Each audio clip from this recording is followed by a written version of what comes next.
হয় ক্ৰমাৎ জটিল হৈ পৰিছে কলিয়াবৰৰ যি বান পৰিস্থিতি সেয়া ক্ৰমাৎ জটিললৈ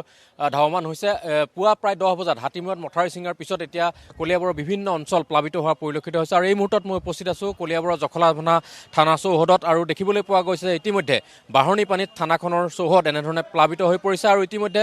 থানাখনৰ যিসকল আৰক্ষীৰ লোক আছিল তেওঁলোকে বয় বস্তু লৈ সা সামগ্ৰী লৈ ইতিমধ্যে এনেধৰণে নিৰাপদ আশ্ৰয়ৰ বাবে ওলাই অহা পৰিলক্ষিত হৈছে আৰু থানাৰ পৰা এইসকল আৰক্ষীৰ লোক ইতিমধ্যে এনেধৰণে তেওঁলোকৰ যিসমূহ নিত্য ব্যৱহাৰ্য সা সামগ্ৰী সেই সা সামগ্ৰী লৈ অস্ত্ৰ শস্ত্ৰ লৈ এনেধৰণে বাহিৰলৈ ওলাই অহা পৰিলক্ষিত হৈছে আৰু ইতিমধ্যে একাঠুৰো অধিক পানী থানা চৌহদত ভৰি পৰা পৰিলক্ষিত হৈছে আমি দেখুৱাই আছোঁ এই মুহূৰ্তত প্ৰতিদিন টাইমত এনেধৰণে এইসকল আৰক্ষীৰ লোক তেওঁলোক আচলতে নিৰাপদ আশ্ৰয়ৰ সন্ধানত ৰাষ্ট্ৰীয় ঘাইপথৰ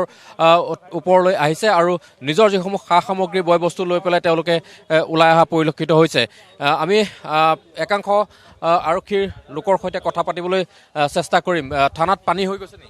হৈ গৈছে এতিয়া বয় বস্তু লৈ ক'ত যাব নাযাওঁ ইয়াত আহিছোঁ ৰাস্তাতে নিশ্চয়কৈ আচলতে তেওঁলোকে ৰাস্তাৰ ফালে 37 নম্বৰ ৰাষ্ট্ৰীয় ঘাইপথৰ ফালে ধাৱমান হৈছে আৰু তেওঁলোকৰ যিসমূহ নিত্য ব্যৱহাৰ্য সা সামগ্ৰী আছে সেই সা সামগ্ৰীৰ লগতে অস্ত্ৰ শস্ত্ৰ আদিও তেওঁলোকে লৈ খোৱা পানীৰ যি জাৰ আছে সেয়াও লৈ ৰাষ্ট্ৰীয় ঘাইপথৰ ফালে ধাৱমান হৈছে কাৰণ ইতিমধ্যে কৈছোঁৱে যে পুৱাৰ পৰা ক্ৰমাৎ পানীৰ যি স্তৰ সেই স্তৰ বৃদ্ধি পাই আছে আৰু এনেধৰণে এতিয়া থানাৰ পৰা ওলাই অহা পৰিলক্ষিত হৈছে কিমান পানী হৈছে এইফালে পানী বেছি হ'ল যিমান দেখিছে বেছি হোৱা নাই একাঠমান হৈছে এনেধৰণে থানা চৌহদত দেখিবলৈ পোৱা গৈছে যে প্ৰায় একাঠু পানী হৈছে আৰু তেওঁলোকে থানাৰ পৰা ইতিমধ্যে নিজৰ বয় বস্তু সা সামগ্ৰী লৈ ৰাষ্ট্ৰীয় ঘাইপথৰ কাষত এনেধৰণে